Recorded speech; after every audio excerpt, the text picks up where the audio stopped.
एकतर काल आदरणीय पवारसाहेबांचा 84 संपूर्ण 85वा वाढदिवस काल दिल्लीमध्ये होता. त्यामुळे हा एक कौटुंबिक प्रसंग आहे आणि कौटुंबिक हे आहे. त्यामुळे वाढदिवसाच्या निमित्तानं अजितदादा असतील, रोहित असेल, सुनेत्रा वहिनी असतील, पार्थ आणि जय असेल, हे सगळे त्यांना भेटण्यासाठी आणि त्यांना नमस्कार करण्यासाठी, शुभेच्छा देण्यासाठी गेले होते. मला वाटत नाही त्याच्यामध्ये काही राजकीय कारण असू शकेल तसं. तर एक कार्यकर्त्यांची भावना आहे की कार्यकर्ते म्हणतात आता दोघी पवारांनी एकत्र आलं पाहिजे, पक्षाने एक असलं पाहिजे, दोन राष्ट्रवादीपेक्षा एकच राष्ट्रवादी असली पाहिजे, अशी कार्यकर्त्यांची भावना या निमित्ताने पुन्हा एकदा समोर येते. शेवटी कार्यकर्ता महत्त्वाचा असतो राजकारण करताना आणि त्याच्या भावना जाणून घेणं आणि त्याला त्याचं ऐकून घेणं ही सुद्धा राज्यकर्त्याची जबाबदारी असते. त्यामुळं कार्यकर्त्यांनी भावना व्यक्त केल्या त्या त्यांच्याबरोबर आहेत, कारण विखुरलेलं राहण्यापेक्षा एका मुठीने जर पक्ष राहिला तर त्याची ताकद चांगली राहील महाराष्ट्रामध्ये. त्यामुळं मी कार्यकर्त्यांच्या भावनांचा आदर करते की त्यांनी ह्या भावना दादा किंवा साहेबांच्या बरोबर त्यांनी समोर व्यक्त केलेल्या आहेत. साहेबांनी याचा विचार केला पाहिजे. शेवटी मी सुनंदा पवार आणि माझा आणि राजकारणाचा तसा काही संबंध नाही आहे. मी सामाजिक क्षेत्रामध्ये गेले 35 वर्ष काम करते आणि असा प्रचार सोडला तर मी राजकारणात कुठंच ॲक्टिव्ह नसते किंवा राजकीय व्यासपीठावरही मी कधी जात नाही. त्यामुळं राजकीय ह्याच्यामध्ये साहेब आणि दादांनी काय निर्णय घ्यायचा हा शेवटी पर्सनली त्या दोन पक्षाचा निर्णय आहे. त्यामुळे ते दोघं विचार करून निर्णय घेतील. या बाबतीत मला काही कुठं काही शंका वाटत नाही. पण या विषयाची चर्चा मी साहेबांसोबत किंवा मी दादांसोबत किंवा मी रोहितसोबत आम्ही करत नाही. वैयक्तिक तुम्हाला काय वाटतं प्रचारात होतात मात्र वैयक्तिक तुम्हाला काय वाटतं हे दोन्ही एकत्र आले पाहिजे? नाही, केव्हाही हे फुटलेलं जे कुटुंब आहे गेले कितीतरी पिढ्या आम्ही एकत्र नांदतोय. पवार कुटुंब आम्ही सगळ्या सुखदुःखामध्ये सगळ्या अडचणींमध्ये आम्ही एकजीव होतो आणि अडचणीमध्ये होतो.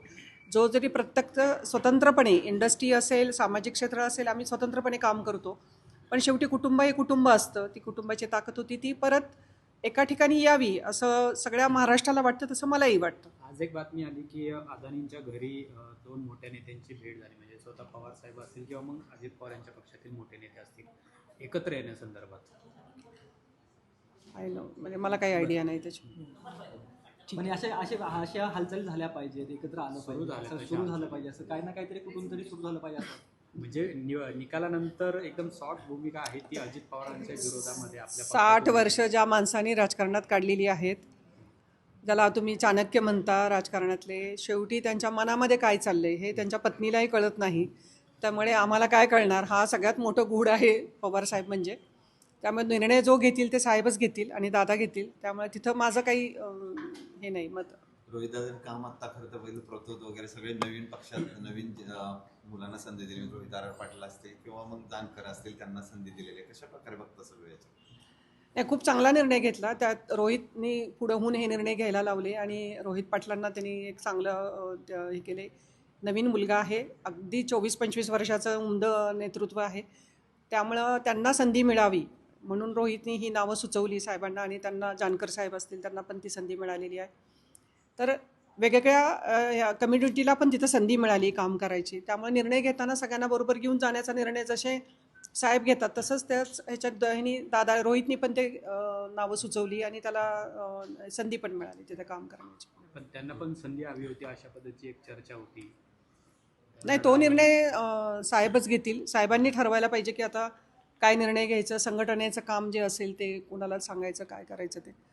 ईव्हीएमच्या विरोधातला लढा पक्षाकडून उभा केला जातोय, पण यामध्ये स्वतः योगेंद्र पवार हे दिसत नाहीये त्या लढाईमध्ये. बारामतीमधून म्हणजे पराभूत झाले. आता सगळ्यांचे आभार दौरे चालू आहेत सध्या. रोहित पण सध्या आभाराच्या दौऱ्यामध्येच आहे. फक्त तो काल दिल्लीला गेला होता, पण तो गावागावांमध्ये जाऊन मतदार आणि कार्यकर्त्यांचे आभार मानतोय. त्याचा युगेन पण आता बारामतीमध्ये फिरतोय. त्यामुळे महाराष्ट्रात पार पडलेली इलेक्शन हा एक खूप मोठा शॉक आहे आणि त्या शॉकमधनं अजून महाराष्ट्र बाहेर येतोय. पण बघूया आपण त्यातनं काहीतरी सकारात्मक घडेल. नाही, ईव्हीएम असं नाही, पण असं काहीतरी आहे. पण म्हणजे माझा विश्वास नाही की जे काही आले ते निकालावर माझ्या काही. त्यामुळेच थोडंसं की गेल्या 4 महिन्यात असा काय बदल झाला आणि प्रश्न तर गंभीर होतेच आपले. शेतकऱ्यांचे होते, महिलांच्या सुरक्षेचे होते, त्यानंतर बेरोजगारीचा होता, पेपरफुटीचा होता, महागाईचा होता. त्यामुळे या प्रश्नांवरती खरंच नाराजी महाराष्ट्रामध्ये आम्ही पाहिलेली आहे. त्यामुळे थोडंसं मला असं वाटलं की निकाल हा थोडासा मला पटत नाही आहे, माझ्या मनाला पटत नाही. लाडकी बहीणचा म्हणजे फायदा झाला असं वाटतंय का तुम्ही सामाजिक- नाही, झाला असेल सर, कारण हा मध्य प्रदेशमध्ये प्रयोग त्यांनी केला आणि त्यांनी तिथं ते यश मिळालं, त्यामुळे त्यांनी कदाचित तोच प्रयोग इथं महाराष्ट्रामध्ये केला असेल आणि त्याचं यश कदाचित मिळालं असेल, महिलांचं मतदान त्यांना वाढलं असेल. हे दादांचं यश आहे, कारण की दादांनी या योजनेला मोठ्या प्रमाणात प्रोत्साहित केलेलं होतं आणि एकदम दादांचे आमदार 40च्या वर गेलेले पाहिजे. नाही, आता त्या इलेक्शन हा जो टॉपिक आहे ना, हा सगळं असं गूढ आहे सगळं, त्यामुळे त्याच्यावर मी न बोलणं जास्त सोयीस्कर राहील. दादा पुन्हा एकदा उपमुख्यमंत्री झाले, त्यांची भेट झाली, शुभेच्छा दिल्या त्यांना भेट नाही, त्यांची माझी अजून भेट नाही झालेली, कारण ते अजून दौरा आणि धावपळीतच आहेत. तर भेटतील तेव्हा मी त्यांना नक्की भेटून शुभेच्छा देईल.